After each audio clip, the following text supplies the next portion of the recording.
அவ பயப்படவே மாட்டேங்கிறா. அவ பயப்படணும்னு. பாப்பா நான் என்ன பண்ணணும்னு சொல்லு பாப்பா. இந்த வீட்ல எல்லாருமே அவளை டார்ச்சர் பண்றோமா? ஒரு சூசைட் ஸ்டேட்மெண்ட் மாதிரி அந்த வீடியோவை ரெக்கார்ட் பண்ணி வச்சிருக்கான்.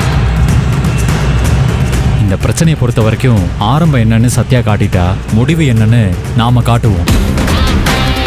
மருமகள் நாளை இரவு 8 மணிக்கு உங்கள் சன் டிவியில்.